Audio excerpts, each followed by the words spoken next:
The stairway can be treacherous. All right, well, let's roll then. Like, we've already started then. Yeah, go for This it. is the start. Welcome to episode 1 of Come to Where I'm From. I'm Joseph Arthur, and this is our first guest, Mr. Jesse Malin. Hello, Joe. Nice to see you. It's good to see you. How's it going? It's going good. Happy to see you. Down here in this basement, I love it. What do you think? I like the brownie sign. Is that the original sign that was outside Brownies, or I'm was not that? sure. I don't know. I played Brownies a whole bunch, but I don't remember exactly all the signs. But it's kind of where I started out actually doing my solo stuff every Wednesday night. Oh yeah. Yeah. A residency. Yeah, me and a guy named Joe McGinty. He was a great piano player. He lived around the corner on 9th Street. And Mike Studo, who was running Brownies, he let us come every Wednesday. And in fact, before I made my first solo record, I made a little EP to sell at gigs. It was called the 169 EP. Because Are you kidding? 169 Avenue Way. That's crazy. Yeah, my friend Colin Burns, like, you'll appreciate this. He kind of like silkscreened the art on these like cardboard, like thick cardboard little sleeves. So it was like real home baked kind of stuff. And we sold them on the first tour before I made Fine Art of Self-Destruction. 169 EP. I think I still got a couple of 169. Brownies. Are you into numbers? Like do numbers speak to you? I don't know. Like when I'm on like treadmills and stuff, I start thinking about numbers and like, you know, you're thinking, oh, I'm gonna bring it up to this at this time and then back. You play tricks in your head just to get through the workout, but that's about it. I think. I mean, there's some numbers I like. I just like see recurring numbers a lot. Like 69 is one I see a lot. Oh yeah. 333, 1111, spirit number. Type Yeah, I like thing. 1111. I need to see 69 more often, but. Yeah. So, and then you made the Fine Art of Self-Destruction. Yeah, I made my first solo record, produced by Ryan Adams, Right. and we did it at a studio called Loho on Clinton Street, which I think the Blue Man Group or somebody bought now, but it was engineered by a guy named Tom Schick, who is I know great, Tom. Yeah, great guy. I work with Tom. Great engineer. Yeah. Yeah, so he went on to do all kinds of stuff. Now I moved to Chicago. I now think he's Jeff with Tweedy, Jeff Tweedy took him over. sucked him up. Yeah. Yeah, let us have Tom back, Jeff. But around that time, you know, I had only been in bands before and played, you know, from hardcore bands when I was a kid up, and then, you know, it was band Hope I had in Bellevue, but Degeneration, and going solo, I was scared as shit, and you know, my manager Diane would push me a lot to go and, you know, play alone, and on the first tours that I did, it was just me alone acoustic, so I didn't have a guitar tech. If the guitar was out of tune or out of capo, I would just talk to the audience in these theaters in Europe, and so I just come up with these bits of my life, and it became like these stage bits. But around that time is when I met you. I think That's we where met I at the first saw living you. room. I think At the living room. Yeah. I had heard about you, you know, from just a lot of tastemaker folks and fans and, you know, friends of mine that really into music or worked in the music business, record people. They'd be talking about this kid that Peter Gabriel found, and he's really great. And we kind of crossed paths, I think, one night. At the original, was that the original living room? Yeah.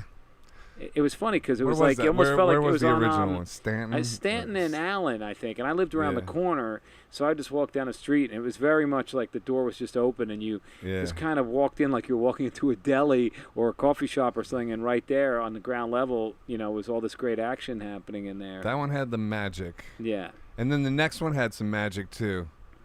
But I never went to the other one in Brooklyn. That I never made it out to either. Yeah. You know, but they were great people that ran it. Steve.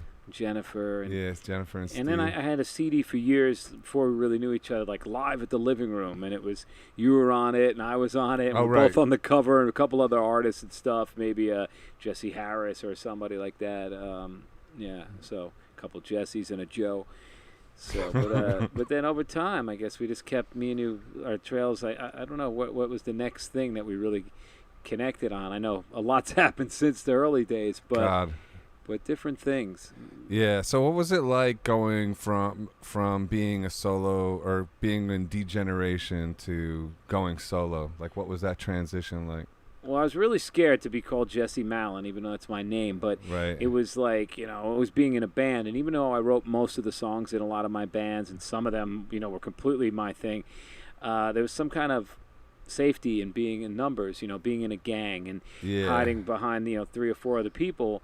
And Degeneration was a real group. Like, it was 5 friends that grew up together that, liked the same music generally for the most part. Had all these inside jokes, like real brotherhood from Queens. And that was like 8 years on, right? Like 8 years on, but we knew each other way longer than that. Danny, the guitarist, had been in Heart Attack with me, my hardcore band, for a bit. And you started that when you were 12? Yeah, and did that from when I was crazy. 12 to 16.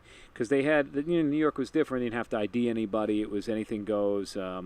The late 70s, early 80s, and we auditioned at CBGB's. I called the CBGB's had an audition showcase on Monday nights, and I called from the school payphone and booked an audition. And the only requirement was, they said, was you had to play original music. Right. But the other requirement was you had to bring like 30 people that drank. And you didn't. We didn't know anybody, so we failed. I know. I heard the story. But we got the Max's gig out of it. So what Max? Max's Kansas City. Oh, really? Some guy You played was Max's there. Kansas City? Yeah. When did that close? I think it closed in 81. Wow. So that's crazy. The last year was a lot of hardcore stuff. Yeah. But to answer your question, so, I guess being bands, there was a certain thing, but like a safety, a fun, a gang thing. But then, like with Degeneration, we wrote songs that we didn't think were just like mindless, penis and tits bullshit, like Cars and, all that stuff. And it was egotistical maybe, but we were trying to, have something to say, and it was kind of social commentary or this and that. And it didn't matter what we sang about. People would just write about our hair or our shoes. What do you mean egotistical? I'm just saying we weren't, like it wasn't all about like, look at me, baby, and I got such a big one, and check out my car, and I can't ride 55, and all that kind of cock rock. It wasn't that. There might have been some of that in there, but not. We were really more into telling stories and lyrics that maybe somebody would listen to. Yeah, but it didn't seem to be the case. You're super into that still. I was always into that, I guess, from as being a little kid, but it just seemed to me that like wherever we went, it was just more about the image. And then as we started to get more into the mid 90s, when punk rock was coming back again with groups like Rancid and Offspring and Green Day, and even the crowds we had, they were more into being in a mosh circle. Right. And we could have been singing anything. So it was a little frustrating. We'd make these records and put a lot into it. But then the touring was like really feeding to that dance floor. And I remember, because I started playing in the 90s too, and it was all just about how you could get people to mosh right in front of you. Yeah. It wasn't about like songs and listening. And we thought we could get like a combination, because, I used to go to class shows or specials and everybody's dancing and it's a thing, but this was just about this mindless thing. And I had left the hardcore scene in the mid-'80s because I felt it got too macho and too metal, and it wasn't why I got into it in the first place. But now it's the late 90s, and I just started listening to a lot of the stuff that I'd always had in my head since I was a kid. Jim Croce and Neil Young and Elton John's early records that were very lyrical with Bernie Taupin, and the Bruce record Nebraska, which was the record that got me into Bruce Springsteen because it was so stripped down and so stark and so lyrically real.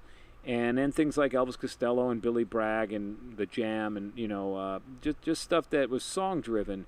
And is that why Degeneration broke up, or was there personal things? I think we did our 7 years, and we had a few different record contracts, and I think we were pretty misunderstood. We only did well in major cities for the most part. So when we were out there, it was us fighting the world pretty much. It was us against the world, like every night in any other city we'd get hit with chains, or we'd get beat up or chased or not appreciated. Oh, really? So it was fun. If we were in LA, it was great. We had a great thing. You got chased around? Yeah, a lot of weird stuff. And if we didn't go over on stage, at the shows, we felt really empty. So we would try to make up for it in the hotel bedroom, or whatever. Try to find a way to make yourself feel better about things. But it was good in New York, and it was good in Chicago, and in certain tours. It just we'd had a few bad breaks, and I think we were kind of doing something, I guess, not wow, we were inventing the wheel, but it was before rock came back again, like in the early 2000s with groups like Strokes and White Stripes. But it was in a time when we were kind of in our last record, that Cookie Monster kind of baggy potato sack pants, and you had to have some turntables and a guy in a deep voice rapping with you while you played rock. Like it was that kind of Cookie Monster stuff. So Cookie Monster? It was really, like, it was a lot of that. And then we just made the band because we wanted to make a band that would be the band we would have wished we could have saw or been in if we were alive, in the 70s or something, when, Right. Pre-war on drugs, pre-war on sex, pre-AIDS kind of time. And we came up in New York, Giuliani was mayor, and they were clamping down on dancing and walking down the street. Like everybody was going through the system. And this is obviously before 9/11, but we tried to make a band that we'd want to go see as kids. And it was influenced by, the Dolls and the Replacements and the Stooges and the Stones. And it was our poor man's version of that 5-piece thing with 2 guitars and a singer. And I always wrote songs on the guitar. And as a kid, I'd listen to Chuck Berry for his lyrics and songs and Jim Croce and all that. But when I got into that band, it was just about being physical. Yeah, I guess I said it twice. Yeah. But I got it to Kiss too. I don't know if that the lyrics there might not really fit into that box, but some of them are good. It was just time to do something different, and I wanted to strip it back down. So I started playing acoustically and playing here every Wednesday night. And at one point, it was going to be called a band, and then somebody said to me, "You're scared to be Jesse Malin." They said, "You pay for the rehearsals, you write the songs, why don't you just be yourself?" And then I was like, I pictured I'd have to sit down and wear hush puppies and have a mustache and learn to finger pick, and it would be like James Taylor, who's great, but like it's very adult. And then I watched some of my other friends like Ryan go and do it, and Pete Yorn was doing it, and there was people like getting a lot of respect. But even at that time, at the same time, there was all those bands like the Strokes, the Thrills, the Kills, the Yay. Everybody was the Thes. So I'd walk through the airport, and the Killers, and people would say, I'd see you with a guitar, and what band are you in? And I'd be like, Jesse Malin, and I know. And then they'd be like, I hate that too. And I'd be like, well, then I'd tell people I'm in the Jesse Malins, or I'm like, Jesse Malin, like Leonard Skinner, like Jethro Tull. What's your band? I'm Joseph Arthur. Yeah, it's a band. One. I have people to play with me, actually, other musicians. But that first solo album was pretty real successful. It was like in the UK, especially. I remember Uncut made it Album of the Month, which was a huge deal. It was really nice because, like I was saying, not being understood, or people not really listening to the lyrics, or people would write about my old band, with Degeneration, and it wasn't what we were trying to achieve, what we thought we were, and then we'd hear sound like we were some tribute to the Sunset Strip or something. And then with the solo stuff, which we weren't, but at least we didn't think we were. I don't think so. The solo stuff, it was like, wow, what I was writing and feeling, and then the reviews and stuff was positive, and they actually listened to the songs. Yeah. Those were great songs. I mean, I remember being blown away when I came and saw it at the living room. I was like, man, this guy's great. And I was kind of, pretty strict, like critically. Like then I was judgy. And you definitely you had some crazy blew me away. Good input, though. You said to me, I always remember, you said, when you produce your record, you should make it sound like that early, like that one of those first 2 Bruce Springsteen records, like real lo-fi, like like the Wild and Innocent or Greetings. Yeah, like you should go for that kind of sound. And I kind of knew what you were thinking there. Wasn't Bruce involved in that first record, or was it the second one? Yeah, he was involved in the third record. Oh, in the third one. But with the first record, it's a funny thing. They always say with people, you have your whole life to write your first record, and then that's why people's second records are kind of, they have to write it on the road within a few months, and it's that sophomore slump. And not every band, like Zeppelin 2, is probably just as good as Zeppelin 1. There's exceptions, but as a kid, we noticed this shit because I loved the Cars' first album so much. And then the second record's good, but it wasn't the same, and Van Halen, which I did like that first album, I have to tell you that. Well, the of course, second record, running with the devil. Starts out your life right there. But, the second record we noticed, and, I didn't know what the point was or why this was, that there was a lot of these, second album slumps. So that being said, writing The Fine Art of Self-Destruction wasn't my first record. I had made records before. But I had always been writing for other people with the consciousness of there's 4 other guys in this band, and if I'm going to write lyrics, they got to stand up there and it's got to represent the band. And when the solo record came, it was kind of like, wow, I can be my own shrink. It was like I could take the whole couch and just tell my personal story or my feelings. And so there was a liberation in that and a more personal way of talking. And also at the time, I had been broken up with this girl, and I thought that if I wrote some of these songs that, and she heard them, that maybe I could get her attention. It's always helpful as That a writer helps. if you think there's somebody listening, whether you're That's mad true. at somebody or you're trying to get back at someone, revenge or Yeah. love, or get their attention. And I have a song years later called "The Archer," which is about. Well, it was about J.D. Salinger and how he would write these letters to these girls in his later years, and they were like these little arrows. That's how he tried to like connect and hook up with women and get a letter from J.D. Salinger, some Right. actress on a TV show. And so sometimes I thought of that, and I wrote this on The Archer. Why about the him. Archer? Because someone like sending out like these little I see. arrows, like Cupid Yeah, or okay. something, and them being these notes. And for me, having that, wanting to make this statement and maybe get over this breakup, this relationship, or get it back, or Mm-hmm. try to win this person back, and none of that really worked out exactly. But in that process, with those real things, and a couple songs, it's all autobiographical in some sense. Sometimes you change the words to protect the guilty, but Yeah. it was able to really be a liberating thing. And we did that record really fast in 5 days. And when I listen to it now, I could hear I'm still learning a new voice from like the Degeneration voice. But more than anything, it's just I'm always grateful that anytime you make a record or whatever, that is a chance to a rebirth, or a chance to do something again, or have a second stab or third or 10th shot at just being out there, and that someone is going to maybe listen to this, and you create this thing like you're an Yeah. artist, you're a singer, and then you get to put it out into the world, and you get to sing it over microphones in public. It's like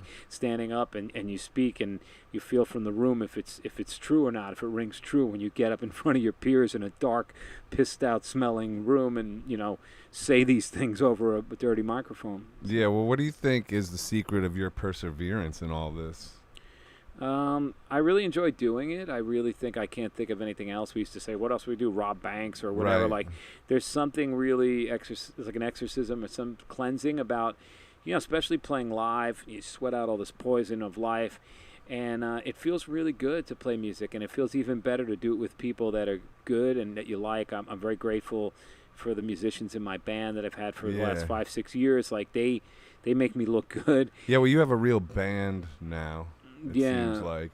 It's hard to keep that together because the music business is tougher. And That's what I mean, though, about the yeah. perseverance, because it's hard to survive. You got to be hungry, I guess. And I still Yeah. get excited, like with a new record every time. Like it feels like close to like I still get that thing waiting for the test pressing and the artwork to come in, and just Yeah. to see that. I mean, and then to hear it, like we used to do, a lot of people when they make records, they do a car test. Go in the car. It's very like in California in the parking lot. We Rick listen to Rubin. the mix. But we do the bar test here in New York. We go Yeah. in a bar and we listen to it with a I bunch of remember people when we around. made the EP. Yeah. Yeah. That Well, was I feel really like fun. the new record feels like a first record. Well, that's, I've been that's, listening to it, and it has that feeling of like that sort of hunger to it. Worked long and hard on it, as you know. Yeah. And it was the first time with a new manager I had who just said, keep writing, and we went through like 40 songs maybe to get to, I think, 19 that we recorded, maybe 22, but it doesn't mean that's good, because everybody can write a ton of songs, and what I've learned is editing is a big part of it. Having a producer sometimes is someone to tell you, don't do this or do that. And when I look back to my first record, I had this one song, it meant so much to me, and Ryan said, oh, that's a B-side, and I was like, really? It's got the sax and the Tom Waits groove. And looking back at it, it's called Stranger Than Fools, and it clearly was the B-side out of the bunch. But when you're in it, it's like all your kids, you love them very equally, or all new toys. Sometimes it's the newest thing, you want to play with that song, and just because it's the Emperor's New Clothes. But this record, it was just, I think just a lot of heavy stuff happened while we were making it. It was humbling, I think, not having a full album out in a bunch of years. As you kind of miss being in the studio or in a place where you're going to come and put forth something. And I felt like I had a lot to say, and a lot of things that had hit me, a lot of loss, deaths, and things that just kind of put you in perspective of what really matters. And sometimes all the bullshit and all the things you're waiting to get this and get this great review or play this tour, sometimes you just got to sit back and be like, wow, I enjoy just playing this song, like, and that makes me happy. And to stay on on inside of that. So Yeah, I think there's some of that with this record. I like this line in My Little Life Won't Go Away Easy. Oh yeah, That's cool. that song was. That's how it ends kind of, still? Or is that going to be the closer? That's the closer of the record. Yeah. My Little Life. It's kind of. I have some people in my family, and I've had some close friends that have a real hard time with life. I mean, everybody does. Like, you know, we get depressed. We need certain things. You have rough days. Yeah. But people that just going into a store to talk to somebody and ask for something, or people just going out of their house is like so hard. Like they're so shy and scared, and life is just so heavy that I've just witnessed that and thought, wow, you know, I can't imagine what that's like. Because life isn't that hard for you? Well, it can be real hard. I've had a lot of hard stuff, but where it's like I enjoy it, but some people just take it. It's really like a battle, and those people can be perceived as like, because they're quiet and scared, like antisocial, like I say in the song, or, you know, like they could be like they're snobs or they're mean or whatever. Meanwhile, inside they're just like really struggling with it, and I've just witnessed that with some people I love, so I kind of wanted to try to write from their perspective. Yeah. Well, I mean, I think like having an outlet, a creative outlet, is what maybe gives us that fuel and energy in life. If you don't have that, you know, and going into a store, I don't know, everything maybe hits you harder. Yeah. Because it's like your projects or your creativity is what kind of like sails you through the streets. You know, and I've had pieces of that where I've been really hungover on a Sunday and just got, you know, your nervous system's so worn down, and, you know, I don't want to even go to see anybody at the deli, or I've got to go into this, you know, fruit market on Avenue A and hope because I don't feel like I can't even talk because I'm so hungover. It hasn't happened in a long time, but I kind of can't imagine feeling like that every day.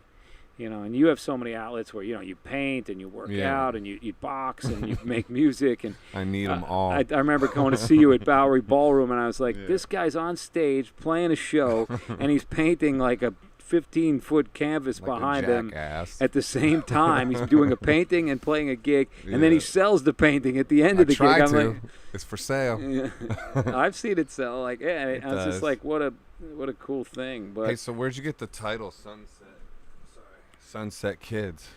Well, we had a few titles. I like that title. Yeah, we had a few titles, and I guess not to be morbid about it, but, you know, we went out to L.A. to see the record, to start at the top of it. Lucinda Williams, who produced the record. Right, Lucinda, we didn't know. We went out to Los Angeles because she invited me to see her open for Tom Petty. It was the last night of his tour. I saw that show. At the Hollywood Bowl. Yeah. And she was playing an hour set. I went with Mandy, our good friend Mandy. Shout out to Mandy. Mandy Stein. Mandy Stein. We love you. We love you. So she said, you want to come, you know, any of these nights? We play an hour, and Hollywood Bowl outside and end of the summer. Wow. And I'd seen Tom Petty before, but I felt like I hadn't seen the never right had. gig. That was my first. Yeah. I'd seen a couple, and, you know, they were boring, not to, really? to diss the Dead or such a great artist, but I went to the Garden, and I was like, I could just listen to the record at home, you know, I don't know. And then I went another time. So I was a little hesitant, but people said, this tour, they're really, you know, it's just a special tour. So I asked my manager to go because he was, like, talking about some things, and he was like, yeah, you should go out there. And we, you know, I was like, all right, let's go then. Let's go check this out. And we went, and Lucinda played this hour. We're out at the Hollywood Bowl, and then we go backstage, and I start talking to Lucinda, how you doing? And it was so good to see her play this great gig in this beautiful place, and people loved her, and as they should. The band killed it. And I said, how's Tom doing? You know, how's it going to be tonight? She said, he's sick, you know. And I said, she said, he's got a cold, but he's smoking. I was like, oh, boy, this is going to be a weird show. Now I'm going to see my third Tom Petty show, and it's not going to be good. I really need a good Tom Petty show. So we went out to the seats, and we're sitting there, and my manager goes, you know, this is the last show. And I said, what do you mean? And he goes, this is the last Tom Petty and the Heartbreakers show. And I said, you're not right. I heard he loved this tour, and he got up on the airplane, and he said, we're going to do a lot more. And he said, I don't know. I heard it's the last one. And we just argued. So we watched the show, and it was so good, like amazing. I don't know what was in the air that night. Maybe the whole tour was like this. I was blown away. I was too. And there's a song on that record that stood out on that record, Wildflowers. And like all of them. Yeah, almost. But there was one, you know, that stood out that night. But in the past, I hadn't really noticed this song because maybe There's 15 songs on that record. I don't know if it's when Yeah. CDs came out and It's people one of were those like, too long ones, but you're glad it's too long. Yeah, so he played this song, Crawling Back to You, that night in California, under the stars. And in the last verse, I don't remember it that well exactly, he said something like, me and my sidekick, I was drunk, and he was my sidekick, I was drunk, and he was sick. We got into a barroom fight, and then an Indian shot out the light. And then it said, the things I worry about don't happen anyway. Something like that. But that line, the things I worry about don't happen anyway, stood out. And the way he delivered the whole verse, I was like, I needed to hear that now. I need to hear that right now, actually. That just gave me goosebumps. So it was just so great. And, I bumped into all these people at the show, and we left, and me and my manager walked out, and he keeps saying, this is the last show, And we bought one of those $5 bootleg T-shirts outside on the hill. And I wish I kept mine, which is silly. I don't know where it ended up. I think Mandy did get one. Oh, yeah. Yeah, I went with Mandy. And the next night we had dinner with Lucinda, and we started talking about ideas of doing a record. And I guess a while before that, there was a Rolling Stone piece where she interviewed me and I interviewed her. And then there was a journalist in the middle, and they said, how about, a collaboration? So it planted this seed.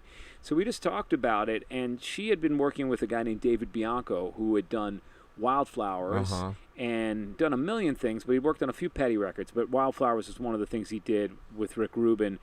And he was a guy I knew from D-Generation. Did my first ever go into a major recording studio record, the first D-Generation album for EMI at Electric Lady.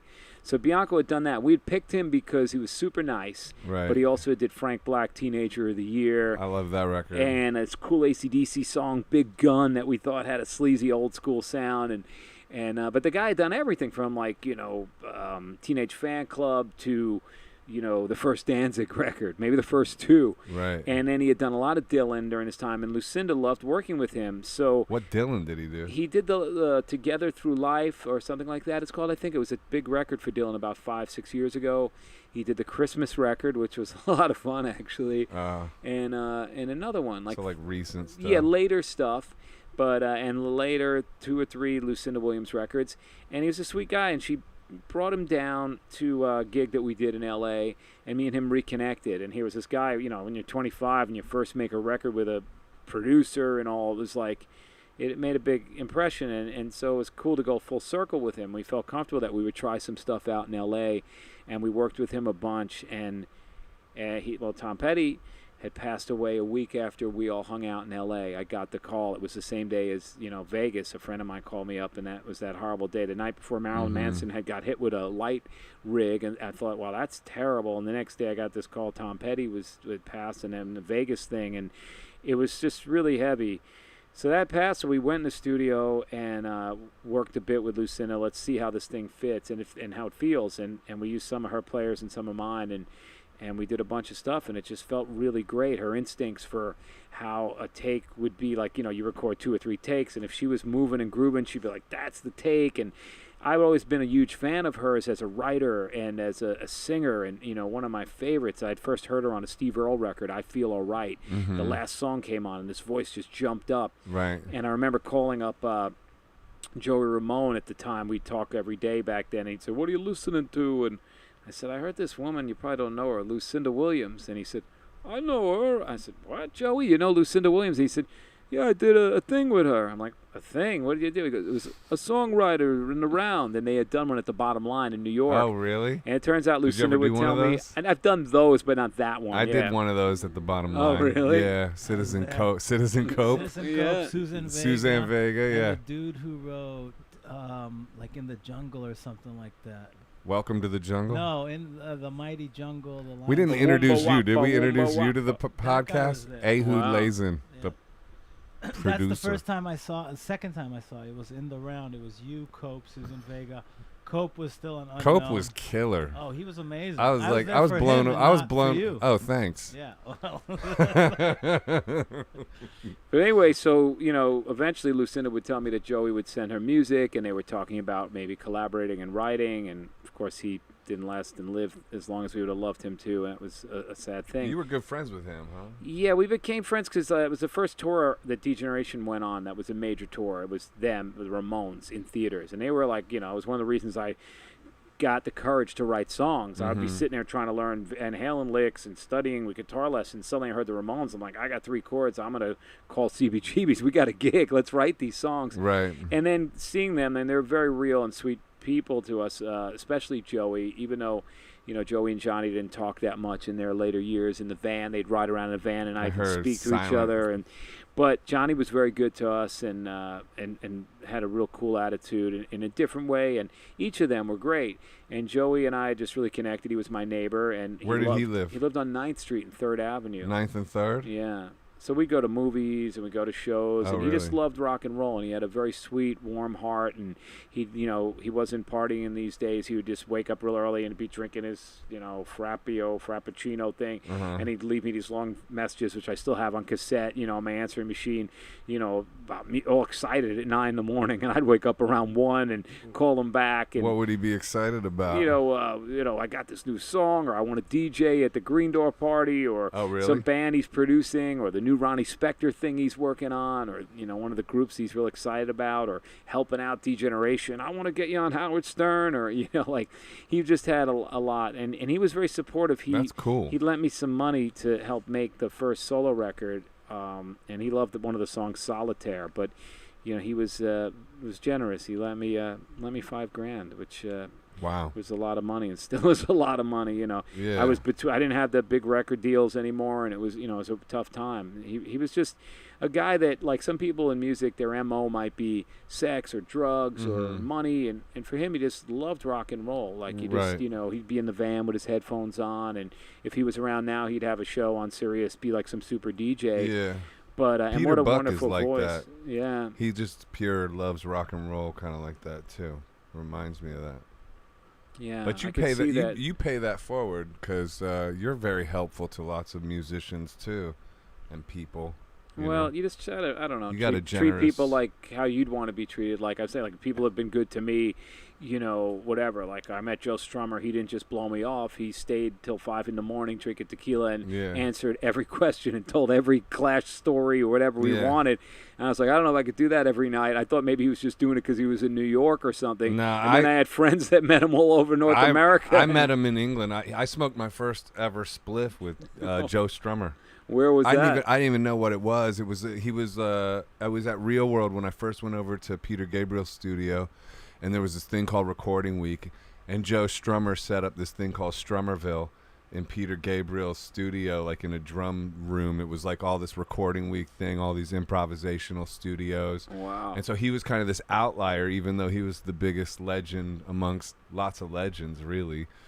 And I remember just hanging out with him, and like he would jam and play a tambourine and hand you his Telecaster and be like, let's jam. He just had that spirit. And I was sitting at a picnic table with him and a bunch of his crew, and they started rolling up a spliff, but I didn't know what that was because in Ohio, where I'm from, it was just weed. Right. Nobody put tobacco and hash, and I just never saw that before. And so when it came around, I was like, I'm going to smoke that. I don't know what it is. And I did. And then it came back around. I smoked it again, and it did nothing. I thought it was going to be like a big deal because it was Joe Strummer. But maybe there was too much of the regular tobacco in there. Well, spliff is mild. Right. It's no big deal. It's just tobacco with a little bit of hash. But it's more my speed. I don't know. Yeah. Well, you don't smoke any of that stuff. No. I quit weed, too. Really? Yeah, I tried it, once or twice at a party. My friends know I'm not into drugs, so then if I'm wasted, like on New Year's Eve, like, Jesse, do it with us, do a hit. And I'll be like, I'm not going to be a stiff, I'll try it. But I'm always drunk, so whenever they talk me into it, I never get to feel what it's like. You barely drink, really, though, too. These days, a lot less. Yeah. But I didn't answer the question, so I'm going to swing back. We can go back into the booze and the health food. But the record started out, and we were at Dave Bianco's place and doing the stuff with him, and somewhere in the middle of the process, we were going back and forth from New York to L.A. based on Lucinda's touring schedule, my schedule, and David Bianco passed away just out of the blue, and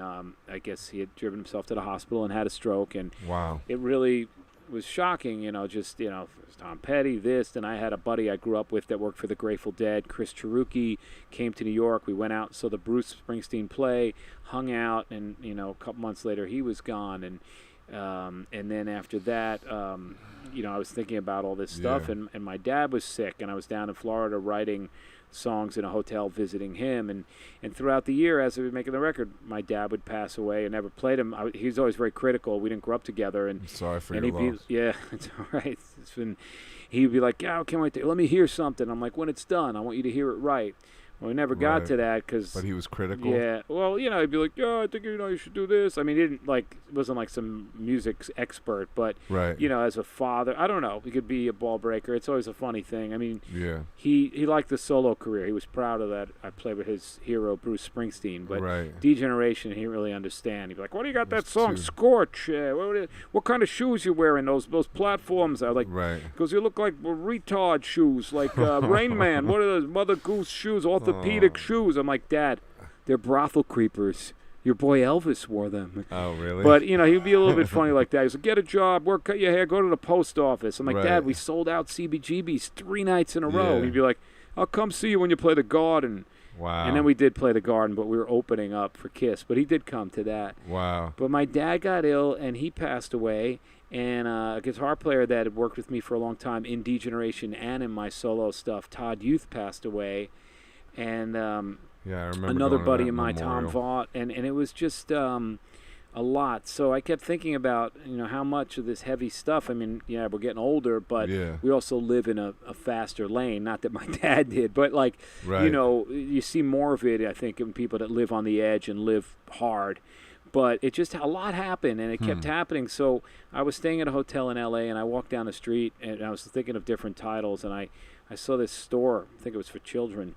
And it said Sunset Kids on it. And I said, I like that. And we're going back and forth with making the record on the West Coast, East Coast. And I just wrote down in a little notebook that I still carry, the analog Palm Pilot thing. I use a real pen, and like you have. Mm-hmm. And it was in there, and I had a bunch of titles. And I explained to somebody why this title meant something to me, why it could be a contender for the record. And this person that was at the record company said, oh, that makes a lot of sense. And and my manager liked it, and we were fighting over titles, and I said, it just feels natural for it, and we get, I wanted something like that, and that's kind of the story behind it, I guess. I really like that just title. Just the passing of those folks, and the record's dedicated to these people. It says The Sunset Kids, but yeah, I don't know, a title and anything like a band name, like after a while, kind of becomes its own energy. Mm-hmm. If someone said, you're going to name your band The Police, you kind of would think, like, what do you think of? You think of cops and badges, but now you think of, like, Sting. And, the car, like, I don't know, it becomes, a whole different thing. The Beatles, I don't think of, when I was a kid, I think of Bugs or the Beat. I guess, they were being clever, and the Crickets and Buddy Holly, but, names become its own kind of energy. I think about these things when I'm in the van sometimes, like, or names kind of explain what's going to happen or something, like, the Clash, like it didn't work out, or, the Dead Boys, like the singer Steve Bader's died, or I think there's some better ones like than that where, you kind of manifest your destiny in the name, somehow. Yeah, I was wondering about that with Sunset Kids, because I was like thinking, is this It's my retirement record. Yeah, I actually, it crossed my mind. I was like, I wonder if this is his last record. God forbid. I hope not. But yeah, definitely not. I'm retiring to become a comedian in the newly renovated Catskills. Beards and buns. We're gonna do. They got comedy upstairs. Yeah, I'm going upstairs. Try. I'm gonna do it. We're gonna do a few bits here. The Shecky 5000's coming out. This one, Shane, where you got the line, "Everybody sends their love," and then at the end it says, "Don't deny it." Yeah, I love that. Yeah, it's sometimes good to say one thing and say it over and over again. Don't deny it. Yeah, because it just means, like, I guess you're singing to what, Shane MacGowen?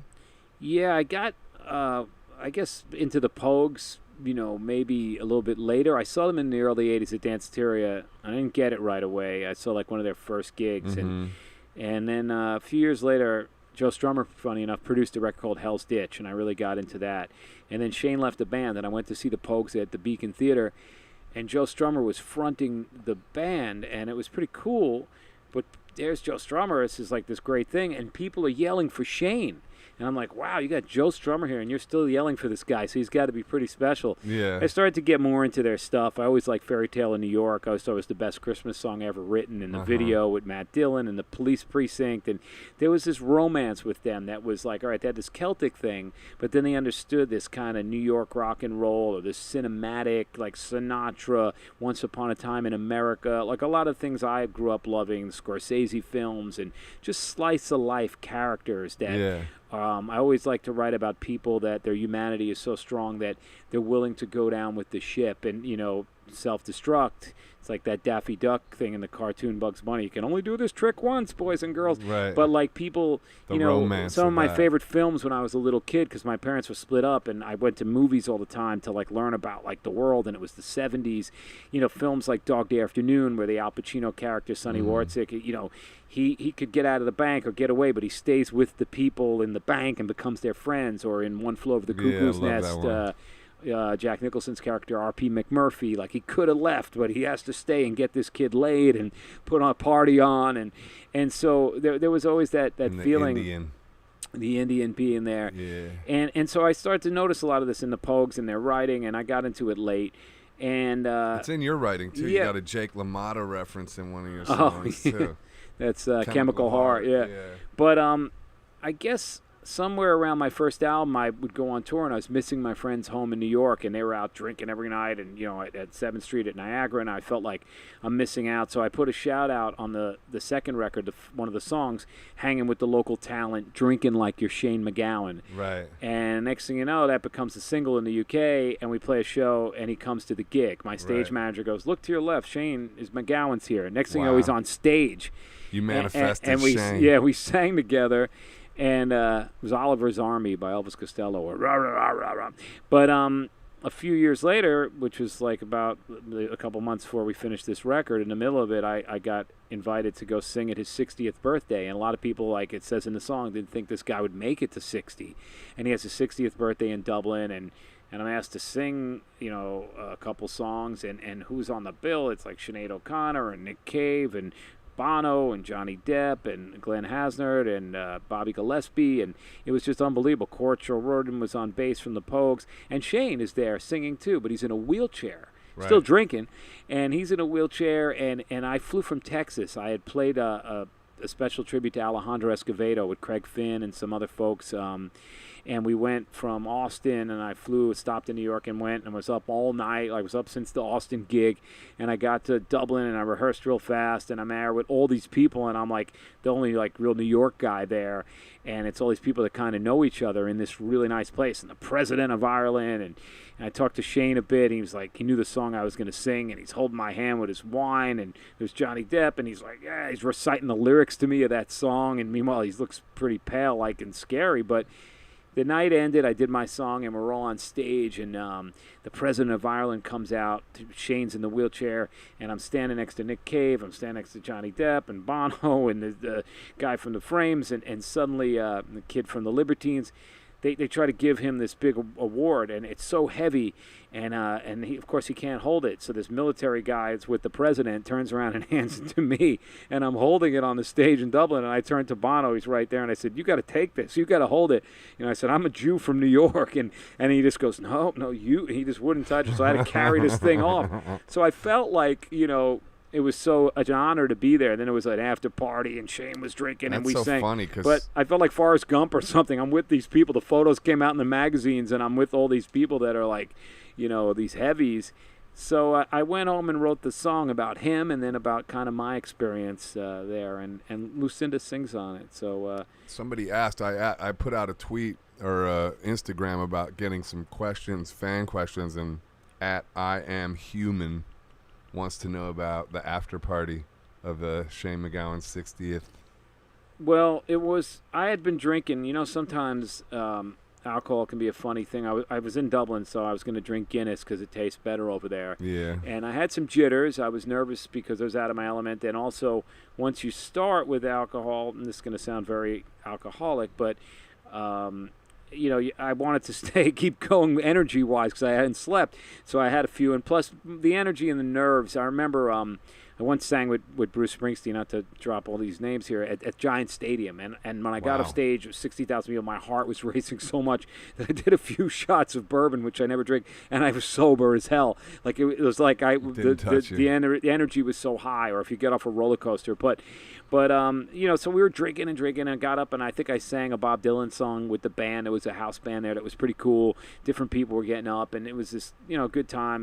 Joe Strummer's wife was there, and some other folks I know from London were there, and Clem Burke, who I'd played with, and Glenn Matlock and his wife, and it was just some great folks and a lot of fans, even though it was in this fancy place in Dublin, this Lincoln Center kind of place. Mm-hmm. And as we're doing, I'm trying to find a way to make sure I'm going to stay awake and enjoy this, but I knew I couldn't stay all night. And then I noticed in the big crowd, leaning against the wall in his chair, was Shane, and he was there, and nobody was talking to him or whatever. And now this is after the whole show he sat through. He sang. This is the after party. But he was so hardcore. He was up in a dark corner against the wall, and there was some nurse type of woman with him, watching him. And I just went over to him, and I just started talking to him, and I held his hand, and I said, I hope you can, really hang in there. I was just saying all these loving, kind of this moment, I hope you're going to be okay and whatever. And he was just nodding his head. You could tell the night was getting long on him, but he was still coherent. And it just made an impression on me too, that he was at the after party hanging by himself in the corner. And it was fun. What was the impression? That this guy, this is what he has, this is his life. He's not just going to go home and be come in for the fancy moment and get the award. He's there checking it out. He's a lifer. He's committed to this lifestyle. It's in him, music and being out and the people around him. Just seemed like he's a brave guy. He was born on Christmas. So. Oh, really? Yeah. That's I don't know if he's a carpenter or anything. I didn't know that. Yeah, born on Christmas. Yeah, that's why he wrote the best Christmas song. Now, though, this lifestyle, I feel like everybody's getting healthier, and I think he stood up now and he's actually walking. But yeah. But there are different things. I once said to Bob Gruen, in the 70s, because I noticed on the D-Generation tour bus, as much as we like to drink and stuff, we loved our bottled water and the waters, and we always had to be hydrated. And I said, what did people do? Did they drink water out of the sink there? He goes, no, you woke up, you drank more drinks. Or, I was like, did they drink soda? He goes, you just drank, Ugh, But, I do think as much as there's so many things in this world that are changed and the world's gentrified and the technology and the telephone zombies like myself walking down the street and not in the disconnection and disposableness of the modern thing and what the technology has done that's been great and things that it's hurt. But I think that there is a consciousness of health. I've been vegetarian since I'm 15, and it was really hard going on the road. You want a vegetarian meal, they'd give you a Domino's pizza.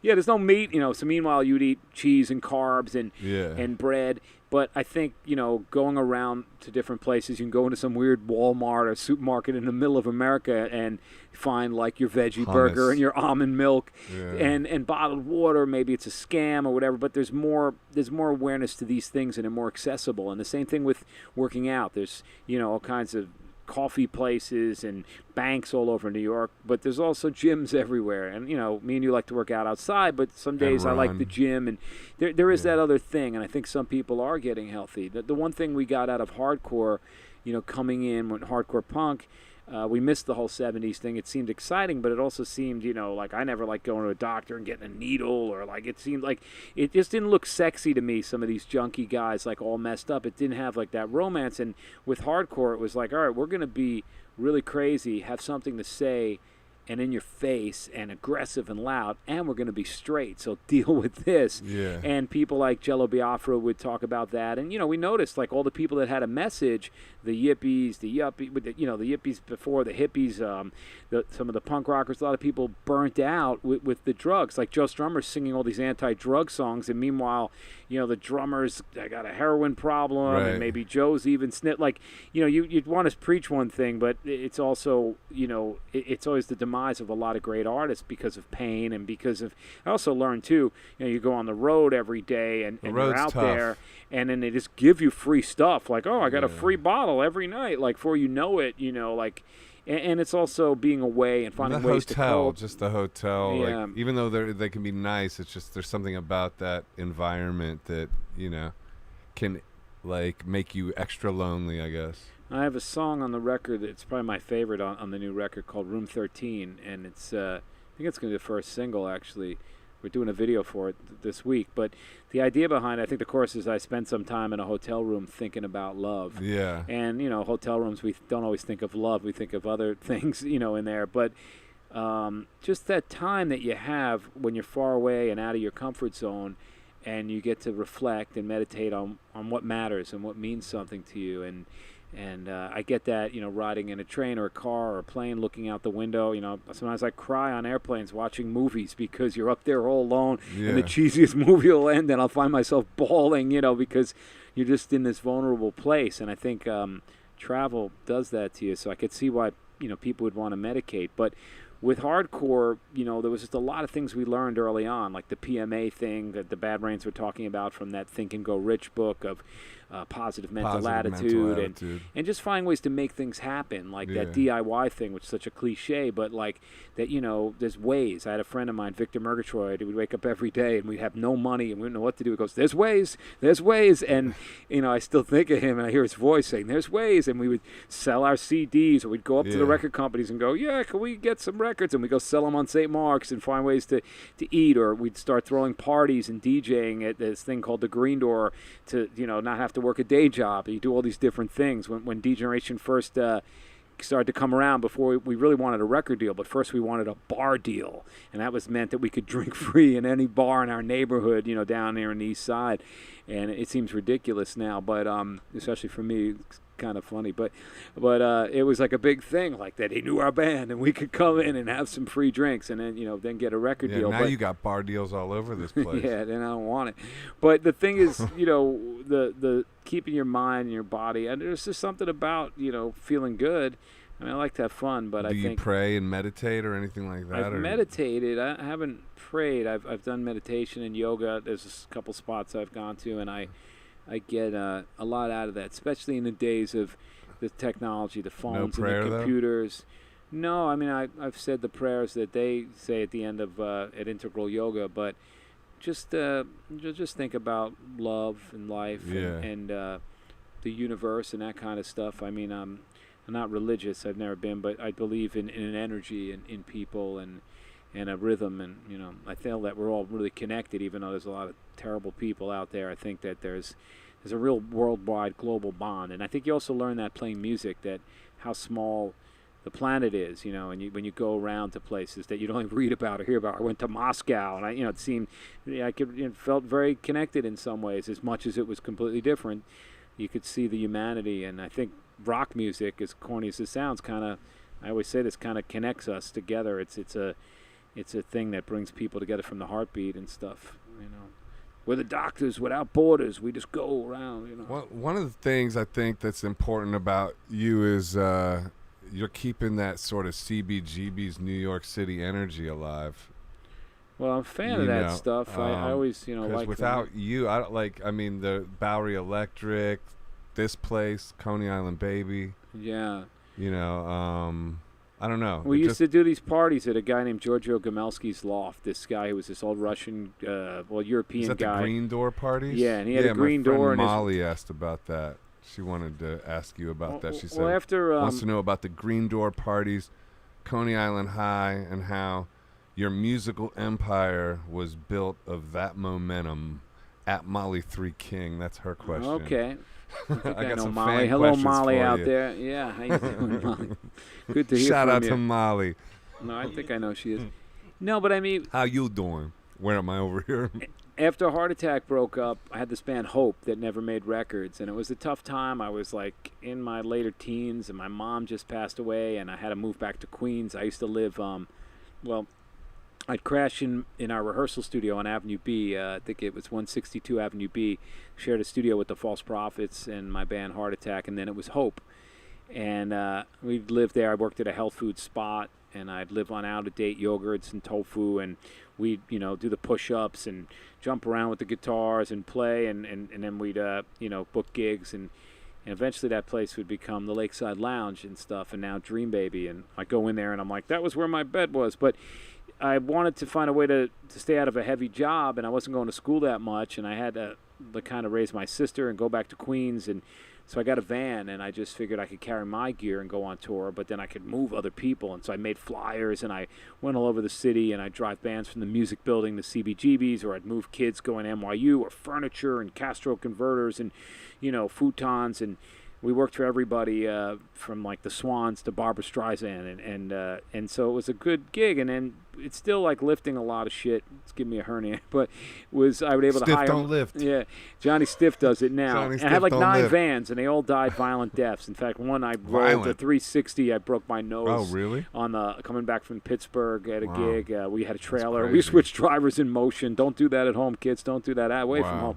But one New Year's Eve, we just didn't want to be, me and my friends, in a club, like, listening to all the music that we hated, the mainstream rock or whatever, club stuff. I don't want to list any bands this time, but it was just, we didn't want to be stuck on New Year's Eve at one of these big clubs. So we decided we wanted to throw a party and play records that we loved and try to get people to dress up real funky and wild and dance.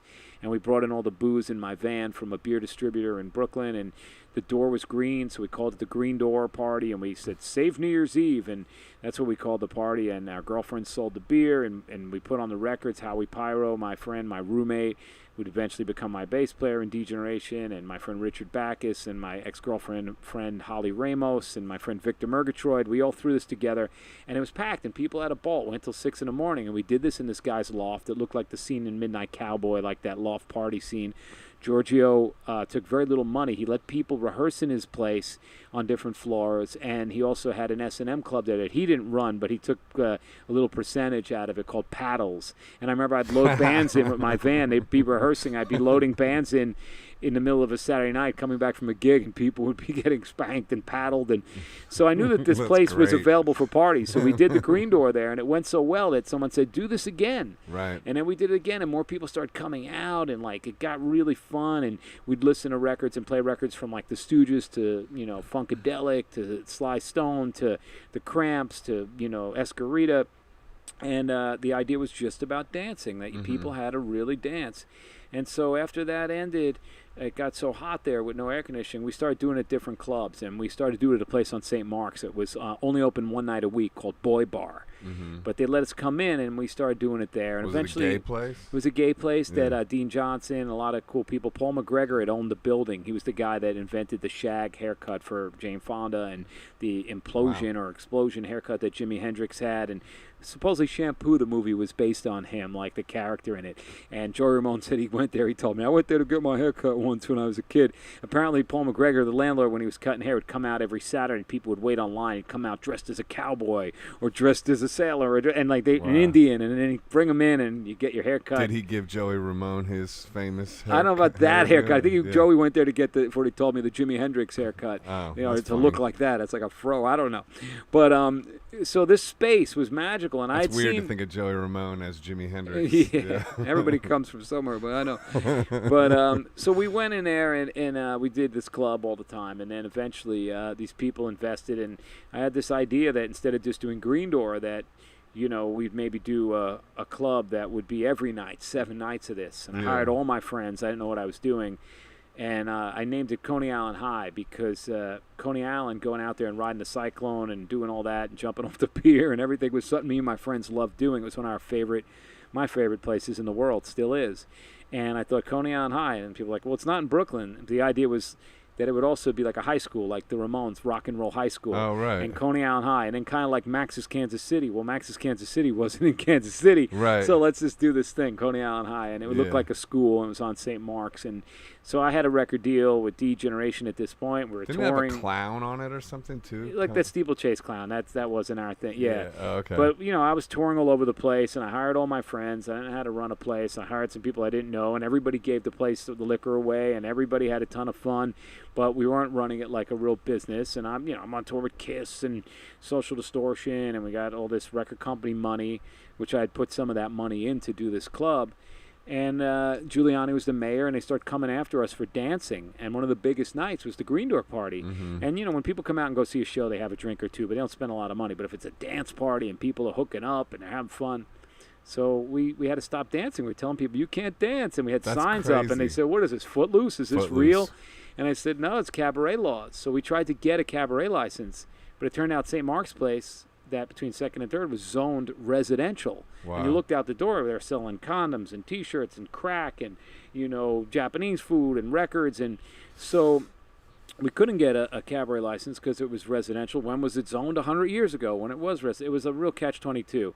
So we lost the place and learned a lot of lessons, but it was a fun 5 years, the nights that we had there, and a lot of cool bands. Ramones played there, and Iggy Pop, and Beastie Boys, and tons of young bands and hardcore shows, and so we learned a lot about it. I wanted a place, as we said, for the kids, by the kids, and I guess if we were smarter, we might have had more money to fight the lawyers and to fight with lawyers and stand up a little bit more. But the city, as much as Giuliani would become sort of a hero for a moment during 9/11 and after, it was really felt like a dictatorship, fascist kind of state when he was the mayor. I went to jail twice, and I don't have a police record, but one time after playing the Garden with Kiss for an open container in front of the Garden, I just Really? played, and another time for putting up a poster with Scotch tape. I did 2 days in the That's Tombs. crazy. So it was a cuckoo time. So after that, I just wanted to have a little place with my friends, a little bar, like a Frank Sinatra kind of fantasy. Yeah. So me and Johnny T and a couple other folks opened up Niagara, just a place where we could play records and hang out. And I think when musicians aren't touring or playing, or you want to listen to music and talk about music and drink and talk about music and talk to girls and talk about music, and Yeah. so it was that kind of thing. We just did it real casual, and we would let every band, wherever I go on the road, I always want to find that bar where the good music is, or it used to be a jukebox, or where there's a cool DJ. Where do we go? You ask people, where's a record store? And so we just made it a place. If you were in a band, you came here, you come, and you and your crew come, and you'll drink free and hang out, and that became the thing. And Joe Strummer came there a couple times, and so when he passed away, they had to make a video for him, and he was gone. And Josh Chuse, my friend, who I've known for many years, did all my album covers, was close with Joe and made a lot of his artwork and album covers, was in charge of doing a video for a Redemption song, the Bob Marley song. And how are you going to make a video with this guy that's not in it? Well, in our neighborhood for years, in the Latino community, they do a rattle can style memorial on the wall for a lot of people, a lot of different artists down here in the Lower East Side. So he had an idea of having these two artists that knew Joe, Dr. Revolt, and another guy named Zephyr. Dr. Revolt had been married to my sister, actually. And to go in and do this mural of Joe on the wall, and as it's being painted, film the video and have people coming up and paying tribute to Joe with candles and flowers. Because when Joe had passed, people wanted to mourn him in New York. So suddenly outside of Niagara Bar, because he'd been there 3 or 4 times, they put flowers and candles out. So maybe that got the wheels rolling. So we were going to do this, and Josh was going to direct it, and a lot of good folks like Steve Buscemi and Jim Jarmusch, friends of Joe, Rancid, and folks like that came by, and we did this video, and the mural was up, and it was really a sweet, wonderful video for such a good song. Joe really sings the hell out of Redemption song on the Streetcore record. Maybe it's the last song. And then I said, let's just leave this up here. Still up. And we didn't think of that like as a thing, like, we'll just leave it up. We were joking. Yeah. It doesn't even look like Joe. Somebody said, it looks like Morrissey, but like he would like it. He had a sense of humor, Yeah. It says the future's unwritten, know your rights. Future's unwritten. And then it just stayed up there, and, tons of people come by and just take pictures in front of it, and became kind of part of a thing by the park there. But, so that made what we were doing, our little rock and roll dream, or having this place of keeping music going, like having that out there was like, just an accidental, gift, I guess. So that Josh and Joe and everybody, Dr. Revolt, brought us. But it's been in a few videos. I think I even had it in a video. So it's just a thing to have these kind of spots, kind of. The Bowery Electric, was that meant to be kind of a CBGB's type of vibe? It's on Joey Ramone Place, yeah. Yeah. It was an old electric supply store. So I was supposed to do that place. Me and Johnny were going to do that with Joey and his brother. Joey was really into doing a club, but he was into food. He wasn't drinking, so he wanted to call it When Eggs Collide. And he wanted to have some food there. I swear to God. When Eggs Collide? Yeah. So, and he wanted to have, like, coffee. And, it was what he was into. The guy was writing songs about Maria Bartiromo and, people talking about. What a quirky guy, huh? Yeah, but so much heart, so much soul. And again, like Joe, they made his last record while he was gone. Like, they had to beef up demos and use vocal performances. The last Joe record, was made after he had passed. I'm pretty sure, and definitely the Joey one. Some of the vocal takes and things were that Daniel Ray had to put together through, things that were maybe, not they were the demos or whatever. So there's a song on that Joey Ramone record, the Don't Worry About Me, called "Searching for Something." That really, it's very conversational and very much like him going upstate and getting into some meditation and hanging out with this girl who was really into going to India, and it's just this kind of he got into that Joey song. Ramone. Yeah, he liked getting out of the city and it's just it's a cool one to check out. Was he into yoga and stuff like that? I don't think so much. Maybe in a simple way. I mean, physically, the guy I don't think was born with the best body. He had a lot of ailments and a lot of things. And right. Was unhealthy and was in and out of hospitals throughout the Ramones. It's amazing they toured that much. I think Johnny just pushed that ship military style going. Right. And watching that in action, we learned so much from them on touring and stuff. Just how they ran it. So just a lot of. It's funny, "Death is a Star," like that song. Like now they're bigger than ever. Everything, but they never fully got to see that when they were alive. And yeah, just like an old couple, they played the clubs still, basically. Yeah. They make their money on the road. Now you toured in a van, really, didn't they? Or did they have a bus ever? They did the bus, but the van was more economical. Yeah. They laughed at us. We were in a bus opening for them in a van. It was kind of embarrassing with Degeneration, but we had the record company money, but they were in a van and they had it down. They had that was one of the things we noticed, and we went back to the van. Right. We'd pull up with the tour bus. We'd be like, wow. But you seem to feel better as a band when you're in a van together. You have more jokes. It keeps you guys in the good days in the van. We'd listen to cassette tapes of the Jerky Boys, and like that you come up with a different language. It's like if you ever go to a camp or you go hang out with your friends for long enough, you speak a certain way over the summer. When you go on tour, you kind of get these inside jokes that no one else understands, and you're in this world. I always look at it as like, even now, putting together a pirate ship of people and going around the world. You get to pick the sound guy you want, or I have these people like Harry who's worked with me, or Mark, my sound guy. Like, you put this world together and go from town to town, and it feels really nice. And in the bus, people can isolate and go in their bunks and go away. And that's true.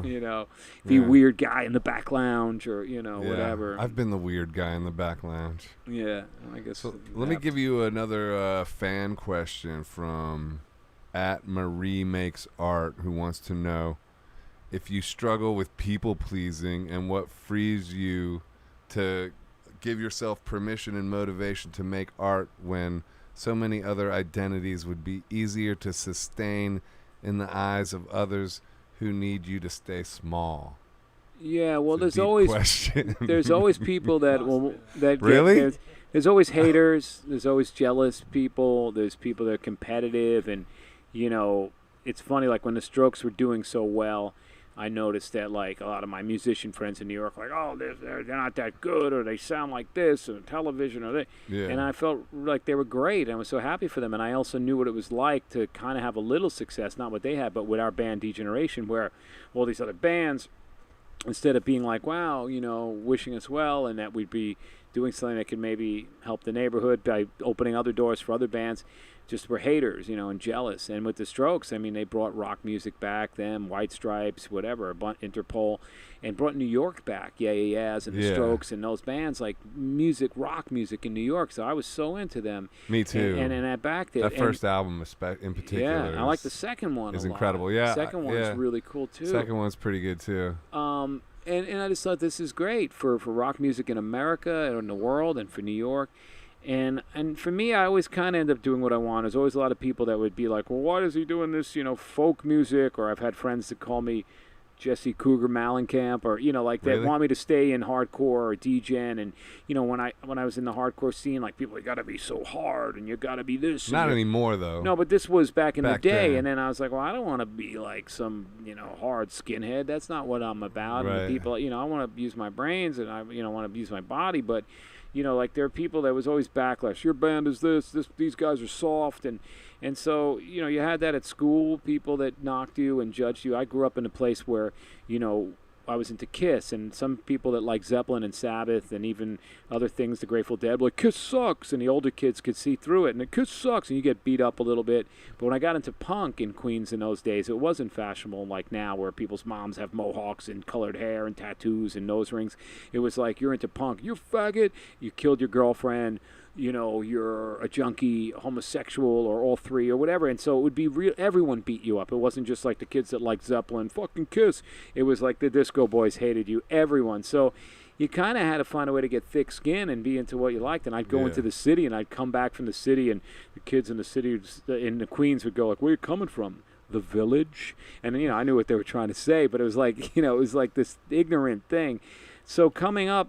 And after Degeneration, I kind of wanted to, even that, it was like bands were in grunge, and we didn't fit into what exactly was supposed to be. We had to deal with a lot of adverse situations. So going solo, I had people like my first couple albums like, why isn't he, playing in Degeneration? Why aren't doing this? And in the end, if you're not happy and you don't like what you're doing and you're not, it really connected to it, I think it shows through. And to please people, you can't, please everybody. I try to be positive, and the people around me in the world, like I go out, I don't, I might be moody at times, but if I see people that, I want to be present, I want to be in the moment, I want to talk to my fans or friends or strangers or somebody asking a question in the street or whatever. Like, I think that's part of the human thing, but sometimes you have to protect yourself, and I think you need to, especially, being an artist, you need a place to go and refuel and not just be like some guy walking in your neighborhood that people know. Like, you have to kind of be an outsider, an observer, and I like going in strange places where no one knows me and kind of watching the movie as opposed to, partaking and being one of the guest stars or whatever. And so I think I think it's great to keep real positive stuff with people and be open, but also to save something for yourself, if this answers the question. And I think, a lot of my friends, people I know since I'm a kid, I grew up in this city, and a lot of New York people, my friends that are still here or around, that those are valuable friendships. And I make new friends. Me and you are relatively a new friendship. That means a lot to me, but I don't let everybody fully in. Like, it's a certain layers where I guess it takes me a while. There's a line on your new album about people think you're cold or something like that. Oh, that's in the My Little Life, or just antisocial. Yeah. I just don't know what to say sometimes. But, is that true though? But that's still from the perspective. That's me writing through those people I was talking about before. That that's not really just that are shot. Yeah, I'm writing that song through maybe even my sister or my cousin or certain people, a couple friends of mine that are just very different. Yeah. That ain't that. But no, I like people. I like going out. I like socializing. I'm an Aquarian, and I'll have a few drinks and jump around, but I think you have to also know where, sometimes quiet time and certain people that sometimes simple things away from the whole big party are just as important as being in the crowd and being on stage. Yeah, it's kind of a balance. But Jesse, a couple of years back, Degeneration got back together. You did a couple of shows, didn't you? Like at Irving Plaza. Was that the original lineup? Degeneration got back together. Yeah, we did a record called Nothing Is Anywhere, and it was the original lineup, which was the reason I think the main lineup. I mean, there was some different people at times, but that was the lineup that did the main records, that got the first record deal, that did the first few albums, and that was the real band. Why'd you do that? Because everybody was still alive. I think we got asked to do, the reason we wanted to do it was also because we got asked to do these festivals in Spain, and they kept asking every year, and then one year everybody just said yes, and I thought it would be fun to like go back with the guys and it's a family and have some fun and make a new record maybe. Yeah, jump in a new in that character for a bit. But it's tough because, things change and everybody's a little different, and some things don't get better, some things get worse. But we had some fun the first round. I think we did it twice where we kind of came back from the dead and did Irving Plaza, and we did a little bit of a tour. We went to Europe, but there was the Spanish people. They were just they remembered us from like a tour we did with Green Day, and they kept making these great offers. And then finally, once we figured if we're going to do a rehearsal for one, we might as well play I think London. I know those Spanish people. Yeah. We need more of those kind of David, love to art, Ascana Rock, and all that stuff. Shout out to David, Yeah, but it was fun to, take the shirt off again at 40 years old and jump around. You can and pull it off. Hit yourself with the microphone and roll on the floor and, some kind of scream session, therapeutic, white wall rubber, took his foundation. Do you think it'll ever get back together, or is that?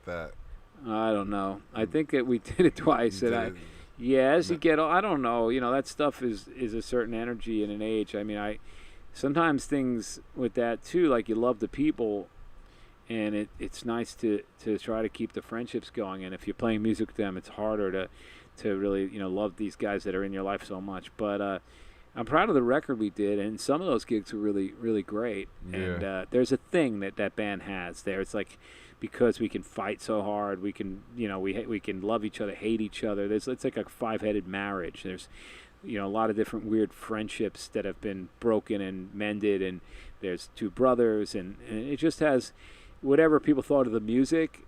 There's like a real energy as a band. We were like a thing as far as forget the songs even or whatever. Just as a group of a thing. Are you gonna write a book? You should write a book, I think. I don't know. It's either that or a podcast. Yeah. So many people are doing the podcast. Right. Joe, this is your first one birthing this.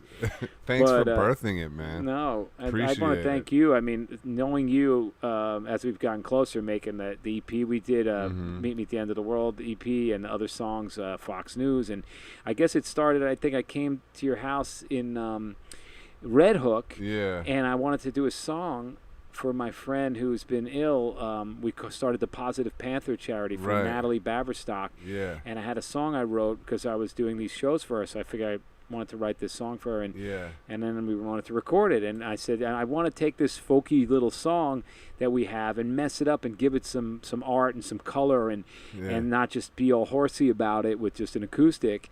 And so I came to the doctor here, and we went out, and he was next to this chop shop or this junkyard or this mechanic where place. I lived for a million and he went in years. there, and his paintings and all this stuff, country. and there's no isolation booths. There's just a couch and a few mics, and me and Derek, and a piano that's tuned to like the Elliott Smith tuning, and 432. And we just started to go, and I was like, wow, there's something here. This is great. So we put that out for our friend as a single, and did a video for it. I think that was beautiful. London Rain is the name of the song. London Rain, yeah.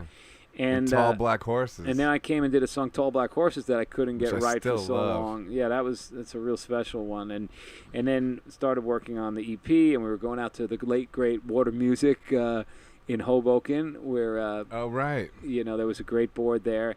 And then working in the city, but just getting to know you and seeing your energy, and then we had a friend, mutual friend came by, Liz, and suddenly boxing gets introduced into the mix. That's right. I and got planking, into boxing through you. And Joseph's planking for like 4 or 5 minutes in the middle of the control room, and then I was going through some rough times, and so you landed in my life in a great way. I mean, for I real. feel the same way. Yeah, I mean, it was like, you'd come in and you just add these things, and even with the new record, it was like we were working on some stuff, and then we started working with Lucinda, and you just snuck seemed on in there a little bit. Came in a lot and added a lot of things, and some of them I've turned them up even more in the later mixes because they were just that extra ingredient that you bring. That we can have a song, but that thing that makes it stick out, that little thing you'll notice. Though not, I don't know. It's really the art that I think you can add, and you have a good way of just walking in and using anything that's available, whether it's your phone to an instrument or whatever, a piano.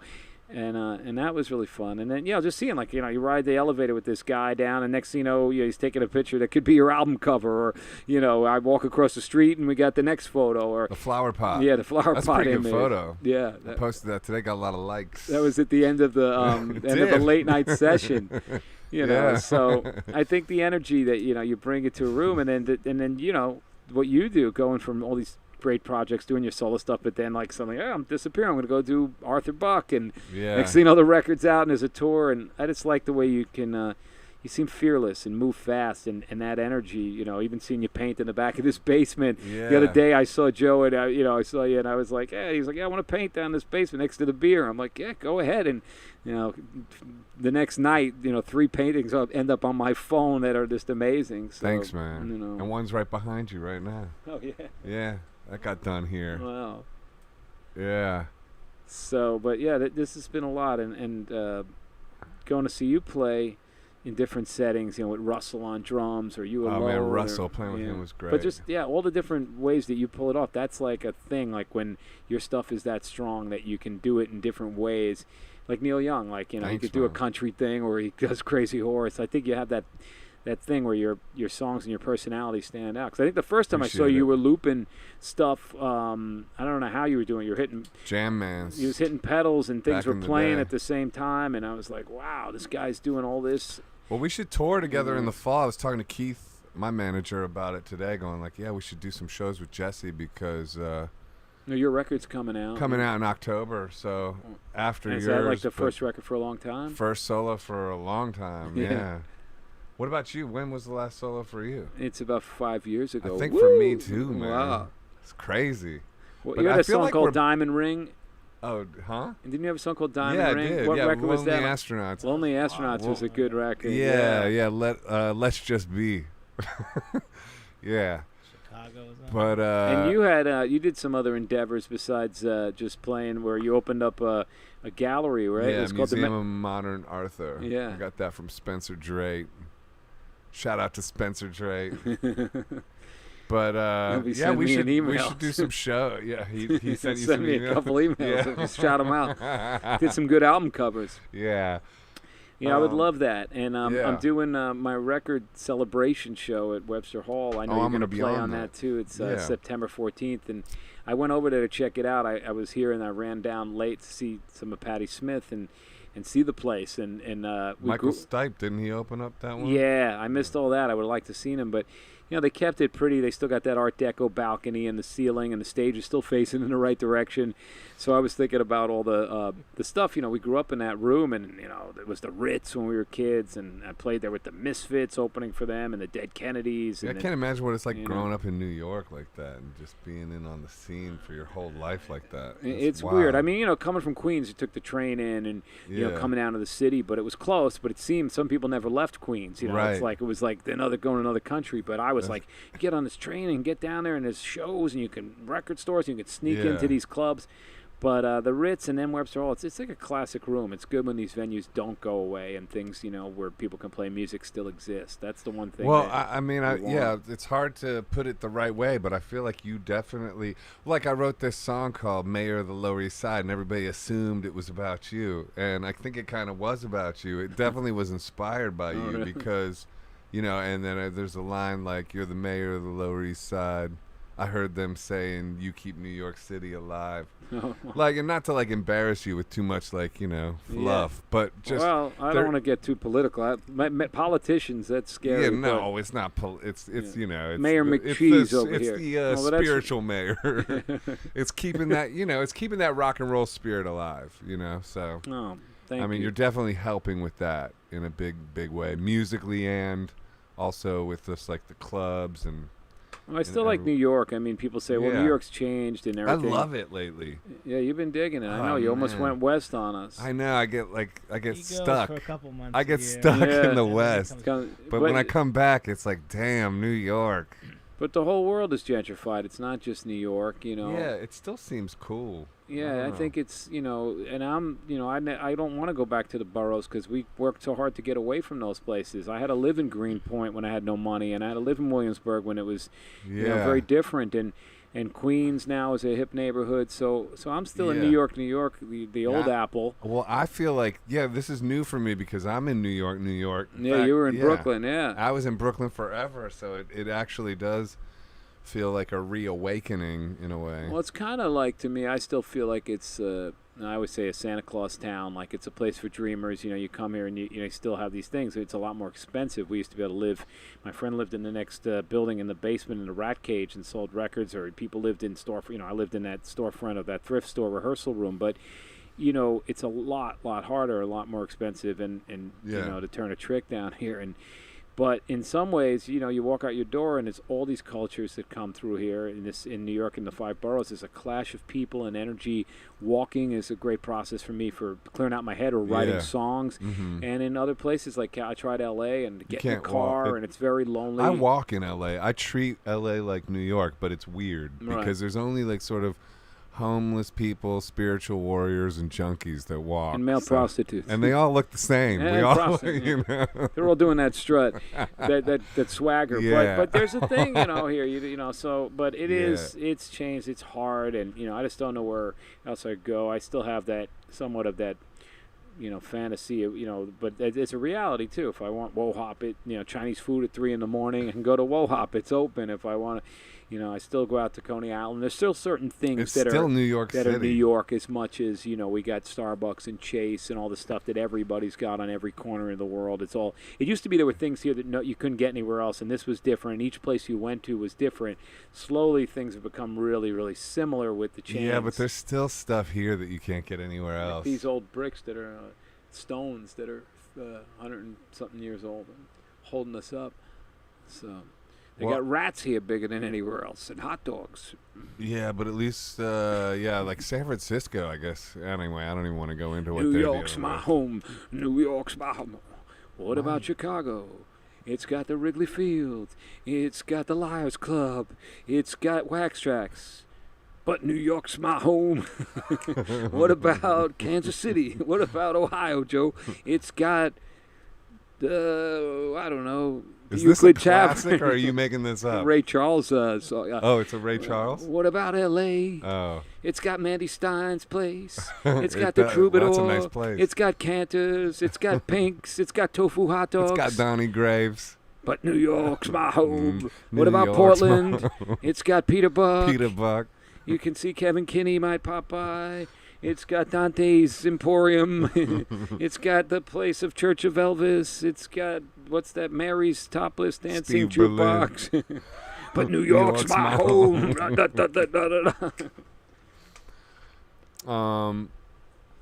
would be a good place to end the podcast, but I want to ask a few more questions. How long have we been going for?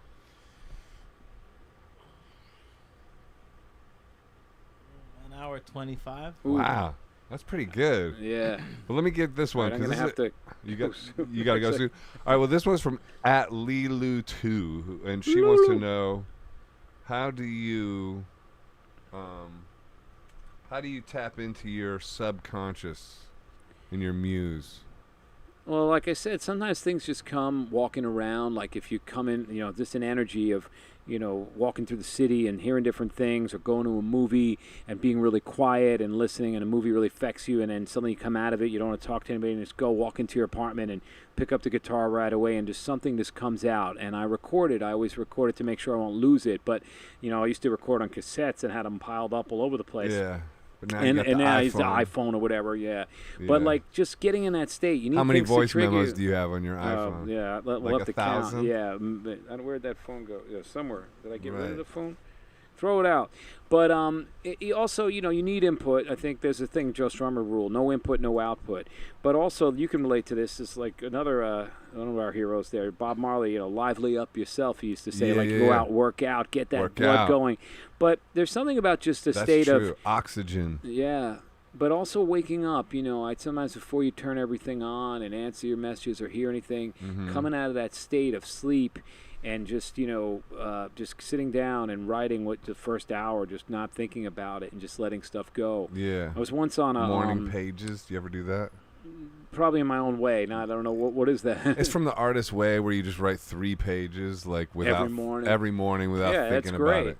And, somebody once, I was on a panel in South by Southwest once for songwriters, and they asked the people around me, I think the guy on the left was Pat D'Annunzio, another one we lost, of the Smithereens, great songwriter. Yeah, great. And someone said, what's your cure for writer's block? What do you do? And he said, ass in chair. And that was a big ass, too. But he said, ass in chair. But, it was like you just do it, and you got to just, but sometimes things come to you. I always try to carry a pen, and I'll write on things in the movie theater. If I hear things people say in bars or on the street, or someone says something in the van, sometimes that triggers a song and an idea. Just having those moments, reading or whatever. But really to move forward, I think getting out and just that forward motion is really good for creativity of the brain. And then I have another thing, too, where sometimes, you're playing other people's songs that you love and getting all this music or learning an album, and it just kind of opens up some different chords or different ways. Sometimes moving a capo on a guitar, you hear things different or different tunings. You play kind of tricks on yourself. And one of the ways I love to write is usually I feel pretty good on tour, like because I know I have a gig, so I'm in a good mood. And going into a sound check in different venues, I'll come in and I'll test my guitar and my voice over the microphone. And if the room sounds really good and I just walked in off the street, I'll just start writing at sound check, hearing my voice in a different way through the speakers, through the size of the venue, and I'll always get something. And then sometimes finishing it. The hard thing is it's like getting the initial blast and then crossing your T's and dotting your I's is the harder thing to go, all right, we got this structure and this and that. Now let's sit down and write the song. How many songs do you have like in the bag that aren't on the new record? We probably have about like another 12 or something. And like are you maybe going to do something record with them? Yeah, deciding whether it should be like another record. I mean, the last time we did that was with Outsiders in New York before the war. We made so many songs. We did 2 records, and people were like, oh, how'd you do that so fast? But, we had them all pretty. You added a few. I don't know. I have a few ideas for the next couple things that I want to do. I want to do a really mellow, like Hurt Me, Johnny Thunders, acoustic-y kind of Harvest record. And I also then want to do something really loud and noisy and physical while I can still do it, hopefully, before I, start tightening up my cummerbund. And Come on. Yeah, I want to do like something else. So I want to kind of do that. But this record, I'm really proud of and really excited to great, play it live. It's to take great. The songs, it's been on my. When is it coming out? It's coming out August 30th. Yeah. Oh yeah, August 30th. Sunset Kids. Yeah, it's on this label Wicked Cool that Steve Van Zandt has going. How'd you get that going? You think do a radio show with him, don't you? I just fill in. I been asked to do full radio there, which is so much fun because he's got this great library of music, and it's in everybody's car that has this Sirius satellite, and he loves for you to babble on about backstories and anecdotes of songs, and so it's real fun to do. But I'm so busy with other things that to do a full-time show would be hard. So when somebody goes on vacation, I go in and do some shows, and I'll interview some people too. I just interviewed Danita Sparks from L7, and that was a lot of fun. They have a new record with the original lineup too. But so he has a label, and he puts out a lot of bands, singles and stuff, and they heard the record. One of the kids that runs the label for him, this guy Dennis Mortensen, is great, and he we were recording. He has a studio up there. You've been there, Renegade, right next door to where the station is and the label, and so we were recording at that, and that was a lot of fun. And so the music was seeping through the door. Yeah, Jeff Sanoff is a great guy. Jeff. Yeah, who worked Great on the record. dude. He mixed most of the record and recorded, a lot of it here on the East Coast in Stevens Place, Renegade, and also Flux Studios. Big shout out there. So it just kind of came together naturally, and the crazy record business of 2019. But I'm excited. It's going to be on vinyl. One of your best records, man, for sure. No, thank you. I look forward to getting it out there, and but yeah, we get it on the vinyls with the packaging and the lyric sheet, the booklet. How many tracks? CD-ROM and ramen noodles. I think it's 14 songs. 14. Yeah, it's a little long, but it's only 46 minutes, and it comes with a free RC Cola. Mine's 10. Keith won't let me do more than 10. Yeah. Well, maybe 11, but this was the first record where I was fighting with the manager to do less songs, and he wanted more. Oh, he wanted more? Not because he wanted more on there, because he couldn't decide. It was the weirdest thing. That's I've good. had every other manager and producer go, get it down to 10 or 11, and I wanted less, and he pushed. And he was like, oh, you got to put this on there, and I was like, oh, come on, But it was sweet. I mean, it wasn't, he meant it, so we'll see. But it comes it's short. with a free RC Cola? Yeah, just like the Chinese Democracy record. Wait, what? That's when the Guns N' Roses record came out, Chinese Democracy. They gave out a free RC Cola if you bought it at. Yeah, remember that? I don't remember that. Look it up on the Google Meister. That's an underrated album. That's good. It's a weird album. Our friend Tommy Stinson wrote some songs on that record. He's got some writing credits on there. Guns for a while. He was in there a long time. Yeah. Yeah. He would sing Sonic Reducer some nights when I saw them. What do you think, Ehud? You got any more questions? Well, we should plug. I think you're still touring now, even though the album's not out, and you're doing like special shows where you're doing the full fine art. We're album, going out in June because we're doing some things to keep busy until the album comes out. So what else to do is to go backwards, to go forwards. So we're going with Fine Art of Self-Destruction in the UK, a bunch of dates in Ireland, and then we come back and get ready for Sunset Kid stuff with Webster Hall on September 14th, and then London, and then we do the U.S. maybe with But Joseph. you had a few shows in the city where you did all your albums recently, didn't you? Yeah, I did something where we played a lot of the records, not all of them, but we did a bunch each night. We did a different album just to kind of Coney Island. yeah, to Coney Island, and then we throw in some new songs because until you people got know to. them, you always wonder how that's going to go over. But you got to get them dirtied up and play them in public. Isn't it great when they go over though? Like you do a new one and it's like better than any of your old ones. That's Like great. That's the best feeling. I'm always self-conscious. I always think of when I go see Motorhead and you're dying to hear like Ace of Spades and Stay Clean and Overkill or whatever, Iron Cross and Iron Fist, and then he's like, "Here's a new one," and he used to be like, "All right," it's a slow song, and then you're like, "It's okay." He's gonna play, "Killed by break. Death," and he goes, "Here's another new one. Here's a new one." Yeah. Lemmy, we miss you. Lemmy. Woo!